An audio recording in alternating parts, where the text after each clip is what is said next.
Hello friends, good morning. Welcome back to my channel Shobanish World. Happy Sunday to all. সকাল সকাল blog শুরু করা হয়নি, এখন বাজে সকাল 10টা মতো।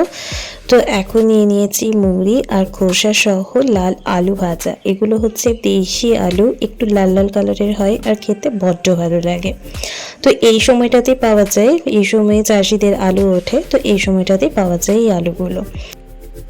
যাই হোক, আজকে প্রচুর রোদ উঠেছে, আবহাওয়াটা তাই প্রচণ্ড গরম। আর এদিকে আমাদের টিফিন কমপ্লিট হয়ে গেছে, আর আমি সপ্তাহে একটা দিন করে এই বিছানা বালি সমস্ত কিছু রোদে দেওয়ার চেষ্টা করি। এটা কিন্তু খুব ভালো, জানেন তো। যাই হোক, আমি সেটা চেষ্টা করি যতটা পসিবল হয়। আর এদিকে একটা জেঠিমা আমাদের বাড়িতে এসেছিল একটু গোগলি বিক্রি করতে। তো এই গোগলি বিক্রি করতে এসেছিল ঠিকই, তবে আমি তো খাই না, কোনো দিন খাইও নি আর কোনো দিন রান্নাও করিনি। তো যাই হোক, মিস্টার ঘোষের খাবার ইচ্ছে ছিল, তো সেজন্য নেওয়া হলো। তো সমস্ত বেছে ধুয়ে দিয়ে গেছিলো এই জেঠিমায়। এখন এটা আমি রান্না করব। তো এই গুগলি কেমন করে রান্না করতে হয় সেটা আমার পুরোপুরি অজানা। তবে এখনকার যুগে কোনো জিনিস অজানা বলাটাই ভুল, কারণ সবারই হাতে রয়েছে একটা করে স্মার্টফোন। কিছু থাকুক যা না থাকুক, স্মার্টফোন কিন্তু সবার হাতে রয়েছে, ছোট থেকে বৃদ্ধ বয়স পর্যন্ত। যাই হোক, সেই স্মার্টফোনের দয়ায় ইউটিউব থেকে সার্চ করলাম রান্নার রেসিপি। তো সেটাই এক ঝলক দেখে নিজের মতো করে রান্না করার চেষ্টা করলাম। তো আপনারা যারা আমার ডেইলি ভ্লগ দেখেন, তারা যদি আমার মতো রান্না করতে না জানেন, এরকম গুগলি রান্না করতে, তো আমি যে প্রসেসে করেছি ইজি প্রসেসে এভাবেও রান্না করতে পারেন, বা আপনারা আরও ভালো কোনো কুকিং চ্যানেল দেখেও কিন্তু রান্নাটা করতে পারেন। তো আমি ভিডিও দেখেছিলাম ঠিকই, তবে নিজের মতো করে একটু রান্নাটা করলাম। হলো কাটা আদা এনে দেবো, আলু দেবে না? আলু দিন একটা দিয়ে দেবো। সেদ্ধ আলু দেবে না? না না,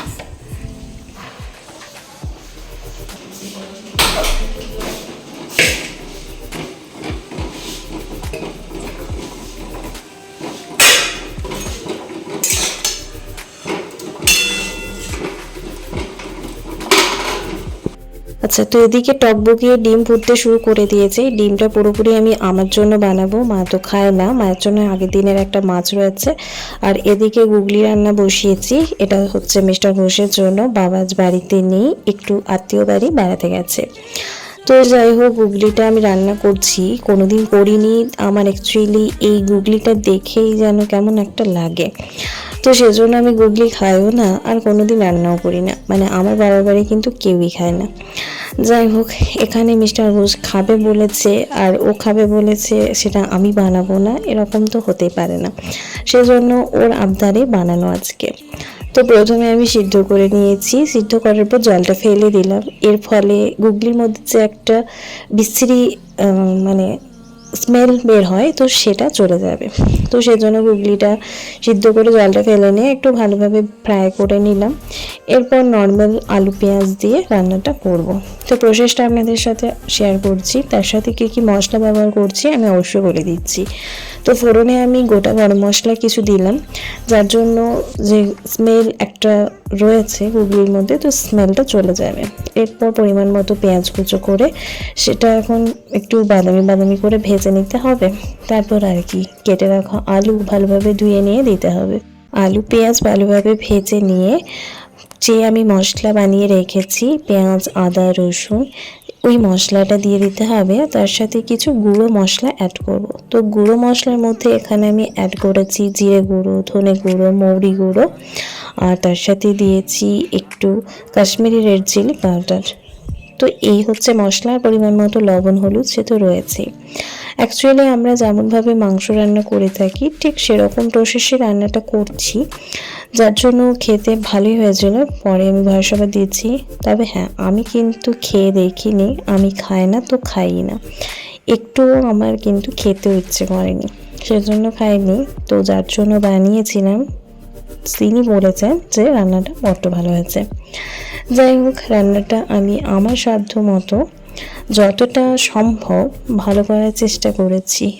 ওই রান্নাটা পারি না, তাও কিন্তু নিজের মতো করে যতটা সম্ভব কষিয়ে কষিয়ে রান্নাটা করেছি যাতে ভালো লাগে তার। তো এই হচ্ছে ব্যাপার। আমাদের মেয়েদের জীবনটা একটু অন্যরকম বলুন, কোনো কাজ পারি না বললে কিন্তু চলবে না। কোনো কাজ পারি বা না পারি, চেষ্টা আমাদের করতেই হবে। যদি নাও পারি সে কাজটা, তবুও কিন্তু করতে হয়। প্রত্যেকের কথাই বলছি। এই যেমন ধরুন এই রান্নাটারই কথা, এই রান্নাটা আমি কিন্তু কোনো দিনও করিনি, আর এটা কেমন খেতে হয় তাও জানি না। আমার যে শাশুড়ি মা রয়েছেন তিনি তো মাংস খানই না, তো সেজন্য উনিও কিন্তু এই রান্নাটা করেননি। তো মিস্টার ঘোষ যখন আগে খেয়েছিল তখন ওর কাকিমা বানাতো এই রান্নাটা, কারণ তখন ওরা একসাথে ছিল। তো সেজন্য আমরা যখন গ্রামের বাড়ি থেকে এখানে চলে আসি, তো তখন থেকে কিন্তু এই রান্নাটা হয়ই না আর কি। তো ওর আবদারে আজকে বানালাম, কারণ ও তো খেতে চাইবেই। আমি খাই না মানে ও খাবে না এরকম তো কথা নয়। আর আমি এটা পছন্দও করি না। আমি যে জিনিসটা পছন্দ করি না সেই জিনিসটা আমি ওর ওপর কেন চাপাবো, বা আমি যে জিনিসটা পছন্দ করি সেটাও কিন্তু আমি ওর ওপর জোর করে চাপাতেও চাই না। ওর পছন্দটা ওর কাছে, আমার পছন্দটা আমার কাছে। দুজনের লাইফ যেহেতু আলাদা, পুরো ভিন্ন দুটো মানুষ, তাই তাদের কিন্তু পছন্দ অপছন্দ, তাদের কিছু পার্সোনালিটি থাকাটা কিন্তু খুব দরকার। এরকম যদি মনোভাবনা দুজনের মধ্যে থাকে না, তাহলে কিন্তু জীবনটা সত্যি খুব সুন্দরভাবে পার হয়ে যায়। আর দুজনের মধ্যে আন্ডারস্ট্যান্ডিং থাকলে তো খুব ভালো কথা। তাই আমি যেটা পছন্দ করি সেটা যে ওকে খেতেই হবে, বা ও যেটা পছন্দ করে আমি সেটা করি না বললে ওকে সেটা ছাড়তে হবে, এরকম কিন্তু কোনোদিনই আমাদের দুজনের মধ্যে বাধ্যবাধকতা নেই। তো সেই জন্যই ও যেহেতু পছন্দ করে, তাই ভাবলাম যেমন করে পারি, যতটা আমার সাধ্য রয়েছে ততটা আমি ওকে বানিয়ে দিই। তো এই জন্যই এই রান্নাটা করা। যাই হোক, ওর জন্য বানিয়ে দিচ্ছি, গুগলি রান্না করে দিলাম ওর জন্য। আর আমি আমার জন্য বানিয়ে নিচ্ছি একটু পেঁয়াজ মশলা দিয়ে একটু ডিমটা কষা কষা করব। ওর যেটা পছন্দ ওকে সেটা বানিয়ে দিলাম, এবার আমার যেটা পছন্দ আমি সেটা বানিয়ে নিচ্ছি। সবাইকে সময় দিতে গিয়ে নিজেকে সময় দেব না, এরকম মনোভাবনাটাও কিন্তু খুব খারাপ জিনিস। কারণ আমরা পৃথিবীতে কটা দিনের জন্য এসেছি সেটা কিন্তু কেউ বলতে পারে না। তাই যতদিন বেঁচে আছেন ভালোভাবে সুন্দরভাবে বেঁচে থাকুন, ঠিক হাসি খুশিভাবে নিজের ইচ্ছে পূরণ করুন আর নিজের মতো করে বাঁচুন। আমি তো এই ধারণাতেই বিশ্বাসী। তাই ওর যেটা পছন্দ ওকে বানিয়ে দিচ্ছি, আর আমার যেটা পছন্দ আমি সেটা বানিয়ে নিচ্ছি। ওর যেটা পছন্দ সেটা বানিয়ে দিলাম মানে আমি আমার পছন্দটা বানাবো না, এরকমটা নয়। যাই হোক, এভাবে আমি জীবনটা পার করে চলেছি। আশা করি যতটা দিন বাঁচবো এভাবে জীবনটাকে পার করে ফেলবো। আপনারা কি আমার সাথে একমত? জানাবেন তো একটু। আচ্ছা, তো অনেক কথা বলে ফেললাম। এদিকে আমার রান্না মোটামুটি কমপ্লিট, এদিকে ডিমের কষা বানিয়ে নিয়েছি, আর এদিকে পুরো গুগলি রান্না কমপ্লিট। একটু গাওয়া ঘি দিয়ে দিলাম গরমের মধ্যে, যাতে ঘিটা মেল্ট হয়ে পুরো গুগলির সাথে মিশিয়ে নিতে পারি। তো চলুন, এখন এই রান্নাগুলো তো কমপ্লিট, এগুলো নামিয়ে নেব। তারপর গ্যাসটা পরিষ্কার করে আরও একটা রান্না করতে হবে। আচ্ছা, তো এদিকে সবজিগুলো আমি নামিয়ে নিলাম। এটা হচ্ছে গুগলি আলু দিয়ে যে কারি বানালাম সেই কারি, আর তার সাথে রয়েছে ডিম কষা, আর মায়ের জন্য রয়েছে আগের দিনের মাছের টক। তো সেজন্য তিনজনের জন্য 3টে আমিষ রান্না কমপ্লিট। এরপর আমি গ্যাসটা একটু পরিষ্কার করে নেব, তারপর নিরামিষের একটু বানাবো আজকে টমেটো চাটনি। যে টমেটো চাটনির রেসিপি কিন্তু আমি অলরেডি শেয়ার করেছি বলে এই ভিডিওতে শেয়ার করছি না। আর আমরা তো রান্না মানে আমিষ নিরামিষ আলাদা রাখি, যেহেতু ফ্রিজে আমি চাটনিটা স্টোর করব, তো সেজন্যই আলাদা করে বানানো। আর এদিকে দেখলাম ফ্রিজে প্রচুর আঙ্গুর রয়েছে, যে আঙ্গুরগুলো পুরো নষ্ট হয়ে যাচ্ছে, কেউ খাচ্ছে না, না আমি খাচ্ছি না বাড়ি কেউ খাচ্ছে। এই সময় আঙ্গুরগুলো মিষ্টি হয় বড্ড সুন্দর, আর খেতেও ভালো লাগে। তো এই আঙুরগুলো ভাবলাম নষ্ট কেন হয়, এগুলোকে ছাড়িয়ে নিয়ে ধুয়ে নিয়ে একটু জুস বানিয়ে নিই। আর এইদিকে ততক্ষণে আমি চাটনিটাও বসিয়ে দিয়েছি। টমেটোগুলো নষ্ট হয়ে যাচ্ছিলো বলে টমেটোর চাটনি বানাচ্ছি। আঙুরের চাটনি করলেও হতো, বাট এদিকে টমেটোগুলো দেখছি পুরো নষ্ট হয়ে যাচ্ছে, তাই টমেটোর চাটনি। এদিকে আঙুরগুলো ভালোভাবে ছাড়িয়ে নিয়েছি। এখন এই আঙুরগুলো খুব ভালোভাবে ধুয়ে নিতে হবে। বাজারের কেনা জিনিস সবসময় ধুয়ে খাওয়াটাই বেটার। তো ধুয়ে নিচ্ছি এখন আঙুরগুলো ভালো করে। তো আঙুর ধোয়ার পর চলে এলাম আমি রুমের মধ্যে।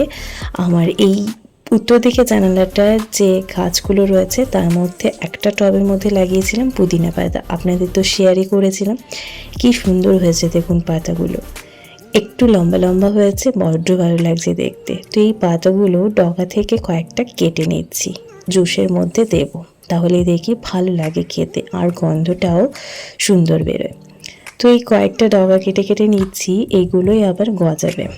তো এই দেখুন নিয়ে নিয়েছি সবুজ একদম টাটকা পুদিনা পাতা। তো এগুলো এখন ভালোভাবে ধুয়ে নেব, তারপর আমি জুসের মধ্যে দেব। নিজের লাগানো গাছে যখন ফুল ফোটে, ফল হয় বা সেই গাছটা কাজে লাগে না, তখন কিন্তু বড্ড ভালো লাগে, মানে এক আলাদাই আনন্দ লাগে। আর এদিকে চাটনি তো প্রায় রেডি, পুরো খেজুর আমসত্ত্ব বেশি করে দিয়েছি একদম, আর সুন্দরভাবে বানানোর চেষ্টা করলাম। এটা এখন মোটামুটি 1 উইক স্টোর করে রাখা যাবে। আর তারপর চলে এসেছি আঙুরের জুস নিয়ে। আঙুরের জুস খেতে খেতে একটু প্রকৃতিটা অনুভব করা যাক, তারপর নিজে যাব ফ্রেশ হতে। আর আঙুরের জুসের রেসিপি আমি শর্টসে নিয়ে আসছি, আপনারা আমার সঙ্গে থাকুন। সমস্ত জিনিসের রেসিপি ডিটেলস আমি শেয়ার করব শর্টসের মাধ্যমে। তো আপনারা যারা আমার চ্যানেলে নতুন সদস্য রয়েছেন, চ্যানেলটি সাবস্ক্রাইব করার পর পাশে থাকা বেল আইকনটি প্রেস করে নোটিফিকেশন অল করে রাখবেন, তাহলে আমার চ্যানেলে আসা নতুন ভিডিও সবার আগে আপনার কাছে পৌঁছে যাবে। তাতে আপনারই সুবিধা হবে, আলাদা করে খুঁজতে হবে না। 2000 years later. গুড নুন এভরিওয়ান, এখন বাজে বেলা 2টো মতো। তো লাঞ্চে রয়েছে সাদা ভাত, আলু সেদ্ধ, ছাতু মাখা, চাটনি আর ডিমের কষা। পুরো সিম্পল লাঞ্চ থালি আজকে আর বেশি কিছু খেতে ইচ্ছে করলো না, না কোনো সবজি না কোনো ডাল। আর তার সাথে যে গুগলি রান্না করেছিলাম সেটাও রয়েছে, তবে আমি নিইনি। Much later. Good evening everyone, এখন বাজে সন্ধে 7:30 মতো, রাত্রিও বলতে পারেন। তো এখন রেডি হয়ে গেছি, একটু রেডি হওয়ার পর বেরোচ্ছি। সানডের দিনটা ইচ্ছে করে একটু বাইরে কোনো ফাস্টফুডের দোকান গিয়ে কিছু খেতে। তো সেজন্য আজকে যেহেতু কোথাও যাওয়া হলো না, তাই সামনের বাজারটা থেকে একটু ঘুরে আসার জন্য বেরিয়ে পড়লাম। রাত্রি হয়ে গেছে দেখুন, পুরো ঘুটঘুটে অন্ধকার লাগছে, কারণ এখন বাজে রাত্রি 7:30 মতো। তো চলুন সামনের বাজারে দেখা যাক কি পাওয়া যায়। ফুচকা খাওয়ার উদ্দেশ্যে বেরোলাম ঠিকই, তবে কি জানি ফুচকা কাকু এসেছে কি না। ফুচকা কিন্তু বাড়িতে এনে খেতে ভালো লাগে না। মিস্টার ঘোষ অনেক সময় ফুচকা বাড়িতে নিয়ে আসে আমার খাওয়ার জন্য, তবে বাড়িতে যে টেস্ট পায় তার থেকে কিন্তু ঢের গুণে টেস্ট পায় ওখানে গিয়ে খেতে। কপাল খারাপ আমার, ফুচকা কাকু আসেনি, তাই বাধ্য হয়ে পকোড়ার দোকানে পকোড়া অর্ডার করলাম। তো চিকেন পকোড়া আর মায়ের জন্য এখানে ভেজিটেবল। তো সেই নিয়েই মনের দুঃখে বাড়ি ফিরলাম আর একটা প্লেট নিয়ে বসে পড়লাম এই পকোড়াগুলো খাওয়ার জন্য। চিকেন পকোড়া, তার সাথে রয়েছে 2 রকমের সস, টমেটো সস আর তার সাথে রয়েছে চিলি সস, আর তার সাথে রয়েছে কিছু স্যালাড। চলুন, মনের দুঃখে আর কি করা যাবে, এই চিকেন পকোড়া খেতে খেতে আজকের ব্লগটা শেষ করি। রাতের ডিনারটা সিম্পলভাবে কিছু একটা খেয়ে নেওয়া যাবে, এই খেয়েই তো পেট পুরো ভর্তি হয়ে যায়, আর কিছুই খাওয়া যায় না। যাই হোক, চলুন আজকের মতো ব্লগটি এইটুকুই। দেখা হচ্ছে খুব তাড়াতাড়ি নতুন একটি ভিডিওর সাথে। ততক্ষণ পর্যন্ত সবাই ভালো থাকুন, সুস্থ থাকুন, আর আমার চ্যানেলে নতুন সদস্য হয়ে থাকলে চ্যানেলটি সাবস্ক্রাইব করে পাশে থাকুন।